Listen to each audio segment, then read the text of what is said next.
आपका हमारे चैनल में हार्दिक स्वागत है बच्चों। चलिए आज मैं आप लोगों को शब्द के बारे में बताती हूँ कि शब्द किसे कहते हैं। वर्णों के व्यवस्थित एवं सार्थक समूह को शब्द कहते हैं।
वर्णों का समूह जो हो वह क्या हो, व्यवस्थित भी हो और सार्थक भी हो। तो व्यवस्थित एवं सार्थक समूह को शब्द कहते हैं।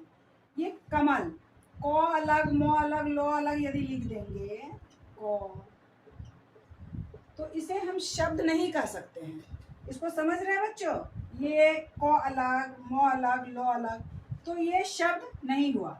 तो इसलिए यहाँ कहा गया है वर्णों के व्यवस्थित, कि व्यवस्थित एवं सार्थक समूह को शब्द कहते हैं।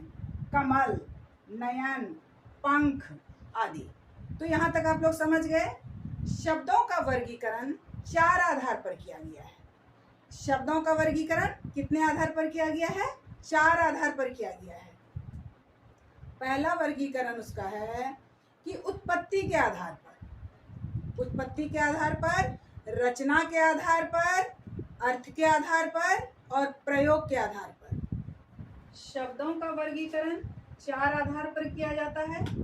उत्पत्ति के आधार पर, रचना के आधार पर, अर्थ के आधार पर और प्रयोग के आधार पर। तो बच्चों आप लोग समझ गए, उत्पत्ति के आधार पर, रचना के आधार पर, अर्थ के आधार पर और प्रयोग के आधार पर। तो सबसे पहले हम लोग पढ़ते हैं उत्पत्ति के आधार पर, कि उत्पत्ति के आधार पर शब्द के कितने भेद होते हैं।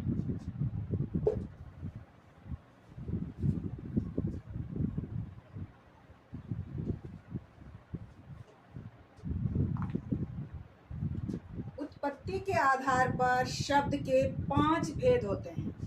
उत्पत्ति के आधार पर शब्द के 5 भेद माने जाते हैं।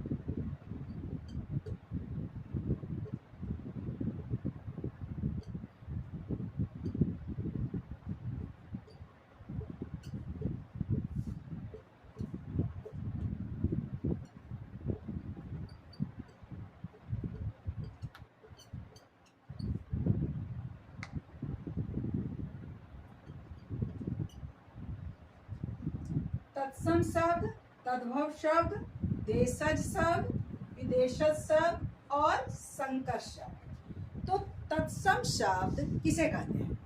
संस्कृत भाषा के वे मूल शब्द जो हिंदी में प्रयोग किए जाते हैं उन्हें हम तत्सम शब्द कहते हैं। ध्यान दीजिए बच्चों, संस्कृत भाषा के वे शब्द ज्यों के त्यों, मतलब अपने मूल रूप में जो शब्द हिंदी में प्रयुक्त होते हैं, प्रयोग किए जाते हैं, उन्हें हम तत्सम शब्द कहते हैं। जैसे अक्षी मतलब आंख, कर्ण, कान। तो कर्ण क्या हुआ? तत्सम शब्द है। अक्षी क्या हुआ? तत्सम शब्द। हस्त क्या है? तत्सम शब्द है। तो ये संस्कृत भाषा के मूल शब्द हैं जो बिना परिवर्तन के हिंदी में प्रयोग किए जाते हैं। इसे हम तत्सम शब्द कहते हैं। अब आगे पढ़ेंगे तद्भव शब्द। तद्भव शब्द वे शब्द हैं जो संस्कृत भाषा से थोड़ा बदलकर अर्थात थोड़ा परिवर्तित होकर हिंदी में प्रयोग किए जाते हैं। जैसे मैं अच्छी बोली हूँ तत्सम शब्द, उसका बदला हुआ रूप क्या है हिंदी में? तद्भव रूप क्या है? आँख। कर्ण है तत्सम शब्द, उसका तद्भव रूप है कान। नासिका तत्सम शब्द, तद्भव रूप है उसका नाक। तो संस्कृत भाषा के वे शब्द जो थोड़ा परिवर्तित होकर हिंदी में प्रयोग किए जाते हैं उन्हें हम तद्भव शब्द कहते हैं। तो ये समझ गए बच्चों? मैं उदाहरण भी समझा रही हूँ।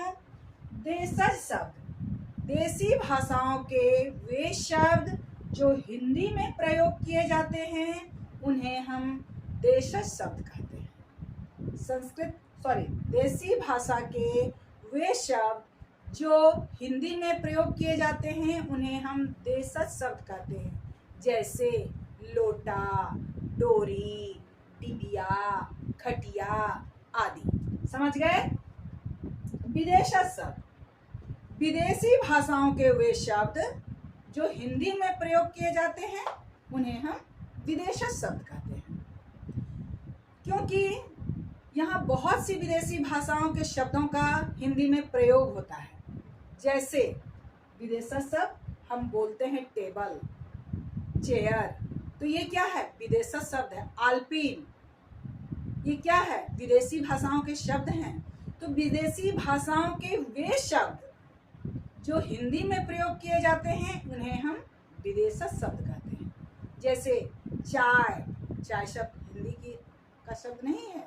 तो ये सारे शब्द जो हैं विदेशी भाषाओं के शब्द हैं, इन्हें हम विदेशज शब्द कहते हैं। अब आगे जो है बच्चों वो है संकर शब्द। संकर का मतलब है कि किसी भी भाषाओं के शब्द, अलग अलग भाषाओं के शब्द जब आपस में मिलकर बनते हैं एक शब्द, तो उसे हम संकर शब्द कहते हैं। जैसे डाकघर, डाक जोड़ घर, डाक खाना, डाक जोड़ खाना, रेलगाड़ी, रेल जोड़ गाड़ी, ये अलग अलग भाषाओं के शब्द हैं। तो अलग अलग भाषाओं के शब्द जब आपस में मिलते हैं अर्थात मिश्रित हो जाते हैं और उसके बाद अलग शब्द बनाते हैं तो उन शब्दों को हम संकर शब्द कहते हैं। तो मुझे लग रहा है कि आप लोग उत्पत्ति के आधार पर शब्द के भेदों को भली भांति समझ गए होंगे। यदि आप लोगों को इसमें लगे कि कुछ और जानकारी चाहिए तो आप लोग कमेंट्स में लिखिए बच्चों, तो मैं फिर आगे जानकारी दूंगी। आगे अब अगले वीडियो में मैं डिस्कस करूंगी रचना के आधार पर ये सब। बाय बच्चों।